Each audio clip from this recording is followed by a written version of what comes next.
In this third video about Abram and Lot, I will now tell you what happened to Sodom and Gomorrah. Okay? Now, Lot goes into this town, and he discovers what kind of a sin city it is. But he's not going to leave this town because he wouldn't want to try to negotiate with Abraham ever again.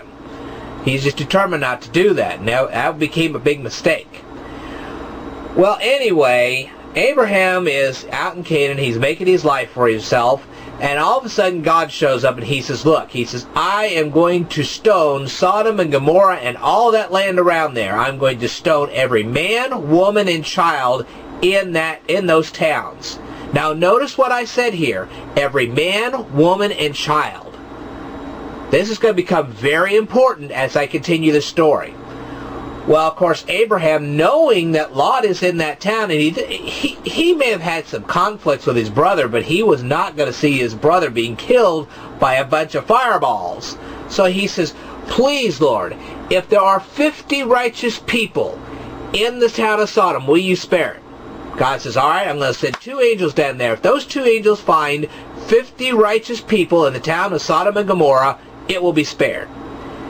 And, of course, Abraham goes, listen, Lord, he says, if there are 25 people, righteous people, in the town of Sodom and Gomorrah, will you spare the town? Yep, I'm sending my angels. They find 25 righteous people, that town is spared. And Abraham says, all right, if there are just 10 righteous people in the town of Sodom and Gomorrah, will you spare it? God says, all right, if there are 10, if I find 10 righteous people in the town of Sodom and Gomorrah, it's spared. Well then, about this point, the angels show up in Sodom and Gomorrah. And they take a look around. Lot immediately recognizes who they are, and he gets a pretty good idea of why they're there. And he goes up to these angels. He says, look, he says, you just cannot stand out in the streets. You have no idea what this town is actually like. They're like, well, yes, we do, and that's why we're here. We've been told by God to stone this place and get rid of it. We've been given the power by God to do this. See, these angels were given power by God to stone all this area. Okay? And Lot says, now look. He says, you just cannot stay out in the streets. You have no idea what these people are going to do to you. So the angel's like, oh, all right. If you really insist, we'll go to your house. So they go to Lot's house.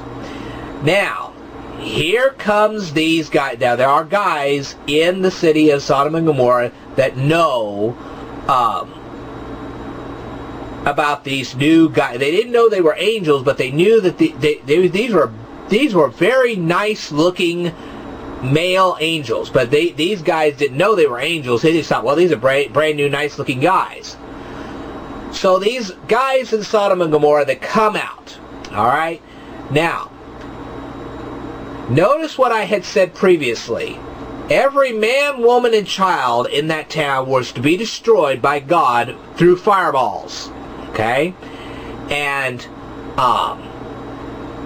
so that means that even though these guys were homosexual, there's no question that these guys that came out to try to get these angels were homosexual. But they were also bisexual.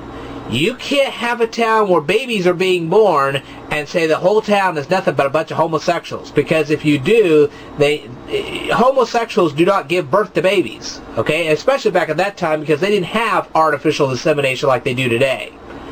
Alright? So, I could safely say that these guys were not just having sex with men, but they were also having sex with women, which was causing babies to be born in that town.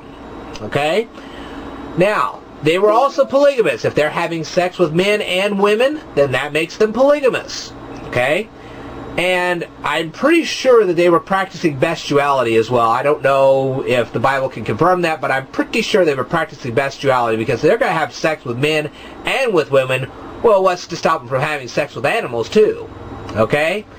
Now, they're bisexual, they're polygamous, they're having sex with animals, and on top of that, these were not just little quiet people who were staying in their little homes and taking care of their little sexual needs in their homes. They were boldly going out. They had left their own homes to go to Lot's house to get these angels. So that meant they were bold. They would have had sex anywhere. Right on the street if necessary. As a matter of fact, you'll find out in a little bit just how quick they wanted to have sex out in the street. Okay? So they go from their house to Lot's house, knock on the door, and they said, look, we want these guys that are just coming to your house. Well, Lot knew what was going on. He says, look, I'm not going to give you these guys, but I got a couple of teenage daughters, and they have been betrothed to a couple of guys in our little town, which is the second proof that these guys were not simply homosexual. Because if every guy in Sodom and Gomorrah were totally homosexual, they would have never been betrothed to Lot's two daughters. They would have had no interest in them. Okay? So these are bisexual, polygamous, bold bisexual, polygamous slime balls. Alright. And so Lot says, hey, look, I will gladly give you my daughters if you will leave these new guys in my house alone. Well, of course, these guys were not even interested. They said, no, we're not taking it. Now, keep in mind, these daughters were like between 12 and 15 years old. They weren't even like 18 at this point. Okay? Now, these guys were like, they were insulted. They said, no, we don't want your daughters. We want those guys.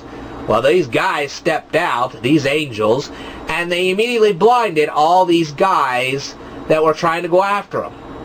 Alright? And that's where I'm going to stop the story for this video, and I'm going to continue it in my next one. So stay tuned.